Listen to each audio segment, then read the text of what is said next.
Brooksaw Antiques here. Today we have this 1925 Underwood No.5 antique desktop typewriter. I'm going to show you how to use the functions and make sure they all work. Up top is the adjustable paper guide. This helps you guide the page in straight. I'm going to line that up with the edge of the platen, which is the main roller that feeds the paper. And these are your paper fingers that help feed it through as well. So you just got to make sure that these are set to be on the edge of the paper. And if they're too close, and the paper kind of gets folded over it, so you just got to make sure they're in between. Margins are up front here, and the same concept, they have to be in between those two fingers. Right now they are, so I'm at about 8 and 70, but if you want to move them, you just pinch and move them like this, and then set them in place. So I'm going to set that at about 8 and about 70.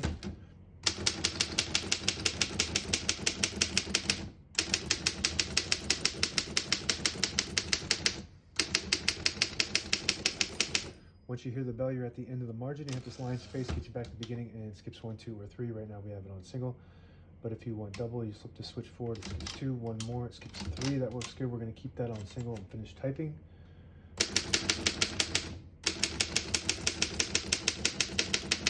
As you can see, all the keys type nice and none of them skip or stick. I'll type in sentence in red on the next line. Switch from black to red. There's a switch on the right side here. You just flip that down to red, and it prints the bottom portion of the ribbon. As you can see, we have the black and red ribbon. If you have it on the left side, it prints the top portion. And if you put it in the middle and then move this little lever behind it, it'll lock it in the middle for a stencil, which doesn't print any ink at all. It's for copying. So we're gonna unlock that and move that to red.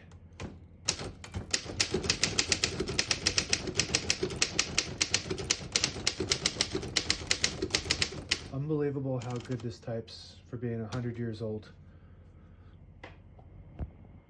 Print looks really good too.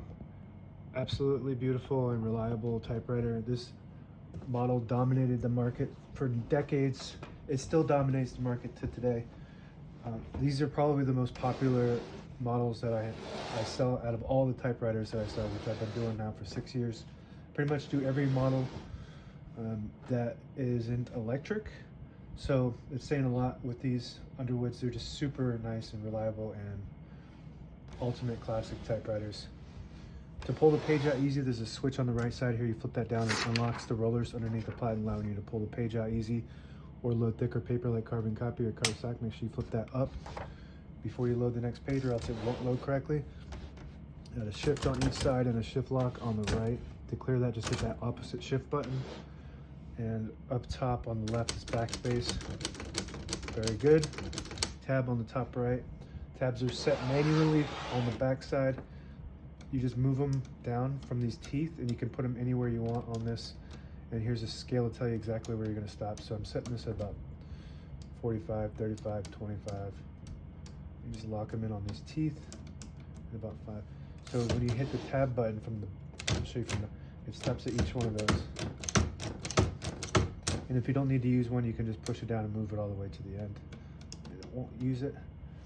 So that works good. I'll show you from the front. So you just set them specifically on whatever space you want. I think that's it with the keyboard. So now we're going to move to the ribbon reverse control here with the ratchet. This connector here is not original. This is reverse threaded, so a lot of people break this trying to get it off so they can get in here. So they probably broke the original and put this on, and somehow it's a perfect fit. It looks like it belongs there almost. So anyway, you push this in to pull to the left side, you pull it out to pull to the right, and you can ratchet it up like this. All the brand new ribbons loaded on the right, so we want it to pull to the left, so we're going to push that in. Carriage release on each side. This is very, very smooth. This is about as smooth as it gets with this model, which is very smooth. Carriage release on this side is right on top here. I just love how smooth this one is. Even when you don't use the carriage release, just returning it, super smooth. This lever back here, if you push it up, it'll disable the spacing so you can get to an exact spot on the page. You push it down, you get the clicks. Each one of those clicks is one space, and the same concept if you pull out this little lever on the knob here, it'll disable the spacing. You push it in, you get those clicks. And that's it. Now available on eBay or Etsy. Search Brooksaw Antiques.